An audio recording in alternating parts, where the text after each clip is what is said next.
Assalamualaikum warahmatullahi wabarakatuh. Jumpa lagi dengan channel saya.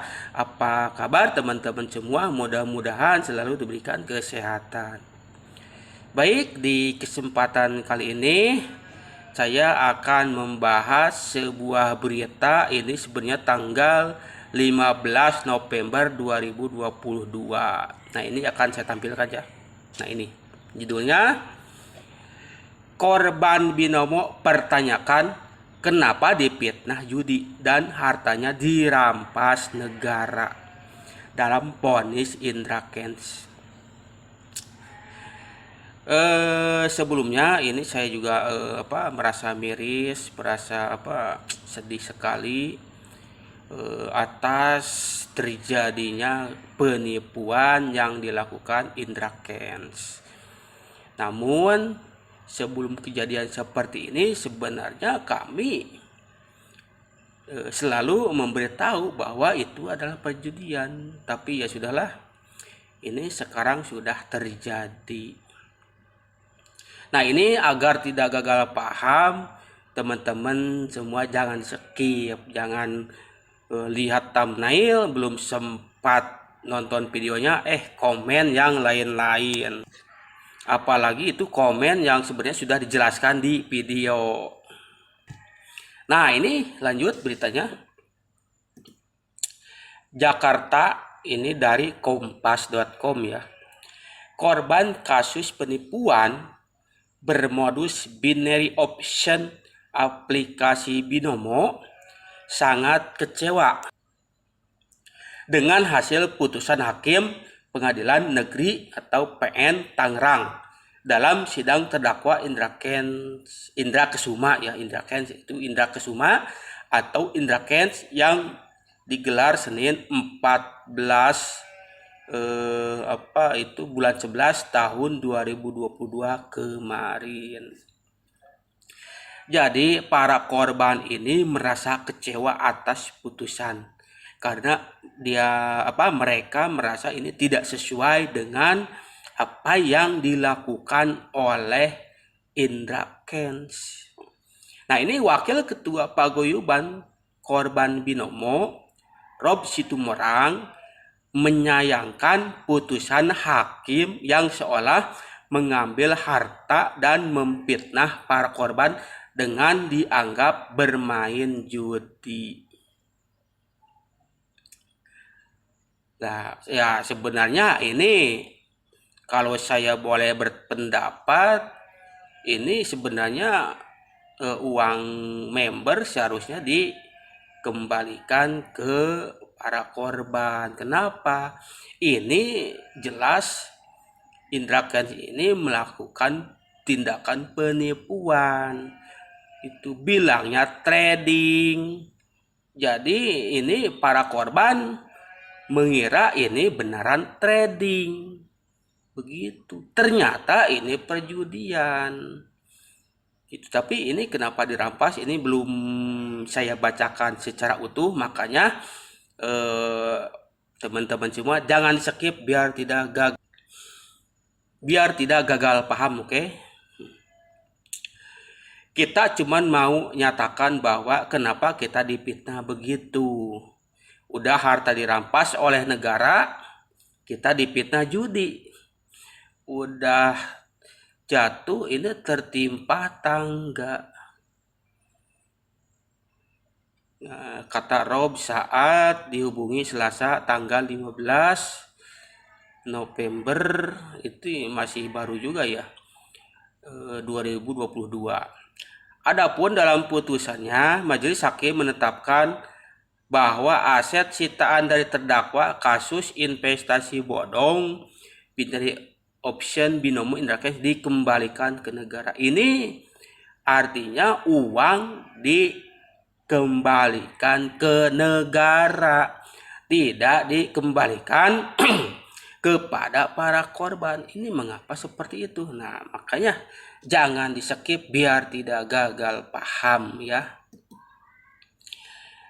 Nah, ini kenapa harta rampasan bukan rampasan sih, harta ya ini dirampas dari pelaku judi ya. dari Indra Kents. Ini pandangan hakim seperti ini ya. Ini dari kompas.com. Ini bukan asumsi, bukan pendapat saya, ini saya kutip dari kompas.com. Majelis hakim juga menilai aset sitaan dari Indra Kents tidak berhak dikembalikan kepada para korban dalam perkara ini. Nah, ini saya juga ini dakwaannya pasal berapa ini belum semua saya baca, makanya jangan skip biar tidak gagal paham. Jadi intinya harta sitaan dari Indra Kents itu dikembalikan ke kas negara. Kenapa? Ini hakim menilai ini adalah perjudian. Masa judi, misalkan ada orang digerebek judi, itu dirampas ya tidak dikembalikan, karena itu perjudian itu jelas melanggar undang-undang negara kita, karena perjudian sampai detik ini adalah ilegal. Kalau ketahuan judi, mau sabung ayam, mau slot, mau apapun itu dirampas, dikembalikan ke kas negara. Namun apakah pasalnya sudah tepat? Nah, ini jangan di skip ya. Nah, ini sebab katanya para korban bersalah karena bermain judi. Astagfirullah. Ya, sebenarnya saya miris ya. Ini udah kena tipu, dituduh judi pula. Ini sebenarnya ya kalau boleh berpendapat, kalau misalkan Indra Kents terang-terangan bilang ini judi, oke, harta dikembalikan ke negara. Tapi ini kan pasalnya penipuan. Nah, ini. Namun menurut Rob, putusan tersebut jauh dari tuntutan jaksa. Ini katanya putusannya sangat jauh dari tuntutan jaksa. Sebab awalnya jaksa menuntut Indra dengan hukuman 15 tahun penjara dan denda 10 miliar, subsidiar 12 bulan. Vonis hakim terhadap Indra Kents jauh di bawah tuntutan jaksa, yaitu 10 tahun penjara dan denda 5 miliar rupiah dan harta dirampas oleh negara, ujar dia. Rob menilai perjuangan dari para korban binomo selama 1 tahun terakhir berujung kesia-siaan. Ya, saya ikut miris juga ya. Berjuang menuntut hak 1 tahun itu memang tidak mudah. Tapi ketika sudah diputuskan uang dikembalikan ke negara, ini para korban inginnya ya kembalikan kepada korban. Berapa persen pun itu ingin dikembalikan kepada para korban. Ini keinginan para korban. Ini sebenarnya kecewa. Ia pun mempertanyakan peran negara dalam menegakkan hukum di kasus ini, di mana negara bisa hadir. Semua korban sudah putus harapan terhadap hukum di Indonesia. Ya, bagaimanapun juga ya ini putusan hakim. Nah, padahal kami sebetulnya sangat yakin hakim tegak lurus kepada para korban untuk memberantas kejahatan digital, ujarnya. Menurut dia, banyak korban binomo yang kini putus asa. Bahkan kata Rob, ada korban binomo yang hampir bunuh diri. Astagfirullah, saya miris juga ya. Ya, ini gimana ya? Nah, apa yang disangkakan, apa pasal yang dikenakan kepada Indra Kents? Nah, ini sekali lagi jangan di-skip.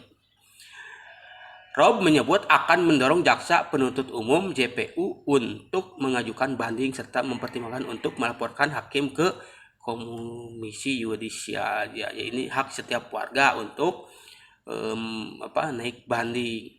Selain itu, ia juga meminta agar Presiden Joko Widodo, Menko Polhukam Mahfud MD serta Dewan Perwakilan Rakyat DPR bertindak atas putusan itu. Nah, ini merasa kecewa atas putusan tersebut. Nah, ini hasil persidangannya. Hasil persidangan menunjukkan bahwa Indra Kents bersalah karena melakukan tindak pidana pencucian uang (TPPU) serta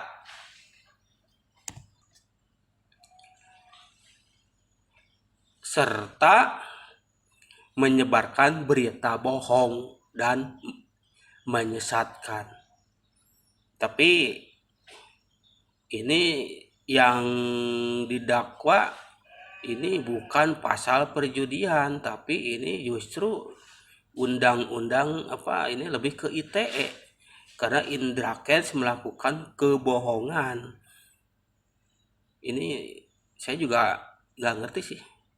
Indra Kents akan terbukti bersalah melanggar pasal 45A ayat 1 CO pasal 28 ayat 1 Undang-Undang Informasi dan Transaksi Elektronik serta pasal 3 Undang-Undang Nomor 8 Tahun 2010 tentang pencegahan dan pemberantasan tindak pidana pencucian uang. Nah, ini saya juga heran, ini mungkin ada teman-teman yang ahli hukum, ini gimana pandangannya ini yang disangkakan undang-undang ITE, karena ini Indra Kents ini telah menyebarkan berita bohong atas bisnis yang dijalankan. Berita bohong yang menyesatkan, berarti ini adalah pasal undang-undang ITE, Informasi dan Transaksi Elektronik. Tapi uang disita dianggap perjudian. Ini saya juga heran. Kalau misalkan Indra Kents ditetapkan sebagai tersangka atas tindak pidana perjudian, mungkin itu menurut saya itu masuk akal. Tapi ini tentang undang-undang ITE, kan ini masyarakat dibohongi. Misal nih, ini ada bisnis trading nih, silahkan kalian ikut, ini sangat menguntungkan, ini trading loh. Ini kan bohong, jadi masyarakat tidak tahu bahwa itu judi. Ini kan undang-undang ITE. Ini Pak Chandra Teja juga ini mempertanyakan ya, kenapa saya referensinya Pak Chandra Teja ya, karena selalu ketika saya cermati ya betul gitu, sesuai kaidah perundang-undangan. Lah ini yang disangkakan undang-undang ITE, tapi vonisnya itu perjudian karena dianggap berjudi. Ini saya juga heran sih. Kalau misalkan di sini pasal perjudian, oke. Ini masalahnya masyarakat ditipu. Katanya trading, ternyata judi. Ini sebenarnya yang paling berat ya Indra Kents. Tapi masyarakat yang dituduh judi. Tapi ya sudahlah, ya beginilah putusannya. Ya, saya tidak bisa berkomentar lebih jauh ya tentang perundang-undangan. Mungkin ada teman-teman yang lebih paham, silahkan kolom komentar. Karena di sini yang saya dapatkan informasinya dari dari kompas.com. Ini pasalnya pasal ITE tentang berita bohong yang menyesatkan, bukan perjudian. Berita menyesatkan sehingga banyak masyarakat dirugikan. Tapi ini uang member disita dikembalikan ke kas negara karena dituduh masyarakatnya berjudi. Ini ya sudahlah.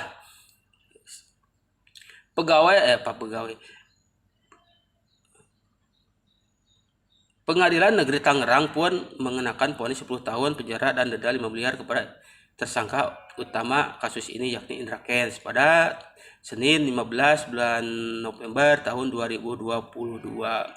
Apabila denda tidak dibayar, terdakwa harus menambah kurungan penjara 10 bulan, ujar Ketua Majelis Hakim Rahman Rajagugu saat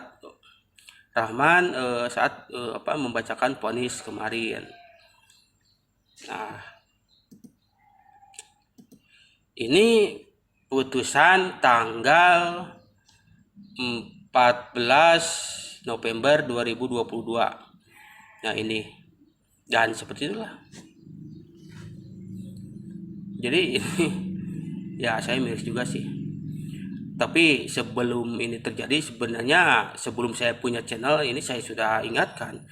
Saya gabung di grup-grup Binomo ketika saya ngasih tahu ini adalah bukan trading, ini adalah judi, itu saya langsung di kick.